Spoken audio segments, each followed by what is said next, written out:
আসসালামু আলাইকুম ওরহমতুল্লাহি ওয়াবারাকাতুহ। 1 মিনিট মাদ্রাসা ইউটিউব চ্যানেলে সম্মানিত দিনী ভাই বোনেরা, আশা করি আল্লাহ তাআলার অশেষ রহমতে আপনারা ভালো আছেন, সুস্থ আছেন। আলহামদুলিল্লাহ। আজ মঙ্গলবার 12 মে 2026-এর নামাজের সময়সূচি নিয়ে আলোচনা করব। আশা করছি সম্পূর্ণ ভিডিওটি আপনারা দেখবেন। হযরত আব্দুল্লাহ ইবনে মাসউদ রাদিয়াল্লাহু তাআলা আনহু থেকে বর্ণিত, রাসূল সাল্লাল্লাহু আলাইহি ওয়াসাল্লাম বলেছেন, তোমাদের মধ্যে কেউ যখন রুকু করে তখন সে যেন 3 বার সুবহান রাব্বিয়াল আযীম, সুবহান রাব্বিয়াল আযীম, সুবহান রাব্বিয়াল আযীম এভাবে 3 বার বলে, এবং যখন সিজদা করে তখন যেন 3 বার এভাবে সুবহান রাব্বিয়াল আ'লা, সুবহান রাব্বিয়াল আ'লা, সুবহান রাব্বিয়াল আ'লা বলে। যখন সে এভাবে 3 বার করে তাসবিহ পড়বে তখন তার রুকু ও সিজদা পূর্ণ হবে। আর এটি হলো তাসবিহ আদায়ের সর্বনিম্ন পরিমাণ। এটি তিরমিজি শরীফের 261 নম্বর একটি হাদিস। এখন আমি জানাবো আজ মঙ্গলবার 12 মে 2026, 24 থেকে 25 জিলকদ 1447, 29 বৈশাখ 1433-এর 5 ওয়াক্ত নামাজের সময়সূচি নিয়ে।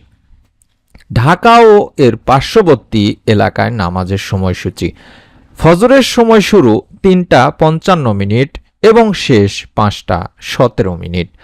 জহরের সময় শুরু 11:56 এবং শেষ হবে 4:32।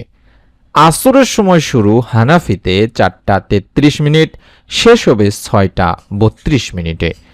আসরের সময় শুরু শাফিতে 3:19 এবং শেষ হবে 6:32। মাগরিবের সময় শুরু হবে 6:35 থেকে, শেষ হবে 7:54 পর্যন্ত, এবং এশার সময় শুরু হবে 7:55 থেকে, শেষ হবে রাত 3:50 পর্যন্ত। এবার আমরা জানব নামাজের নিষিদ্ধ যে সময় সেগুলো নিয়ে। সূর্যোদয়কালীন সময় সকাল 5:18 থেকে 5:32, এই সময়ে নামাজ পড়া থেকে বিরত থাকার চেষ্টা করবেন, এবং ভর দুপুর বা মধ্য দুপুরে 11:50 থেকে 11:55 এই সময়টুকু নামাজ পড়া থেকে বিরত থাকার চেষ্টা করবেন, এবং সূর্যাস্তকালীন সময় সন্ধ্যা 6:17 থেকে সন্ধ্যা 6:32 পর্যন্ত নামাজ পড়া থেকে বিরত থাকবেন। এবং নফল নামাজের সময়সূচি হচ্ছে তাহাজ্জুদের সময় শেষ হবে রাত 3:50, এর আগেই তাহাজ্জুদের নামাজ পড়ার চেষ্টা করবেন। ইশরাকের সময় শুরু হবে 5:33 থেকে, শেষ হবে বেলা 11:49। চাশতের সময় শুরু হবে সকাল 8:41 থেকে, শেষ হবে দুপুর বা বেলা 11:49। আশা করছি ভিডিওটি থেকে যে গুরুত্বপূর্ণ তথ্যগুলো পেলেন এর উপরে আপনারা আমল করবেন, এবং আপনার নিকট আত্মীয় স্বজনদেরকেও আমলগুলো বা ভিডিওটি শেয়ার করে দেবেন। পরবর্তী নামাজের সময়সূচি জানার জন্য অবশ্যই চ্যানেলটি সাবস্ক্রাইব করে বেল বাটনটি অন করে রাখবেন।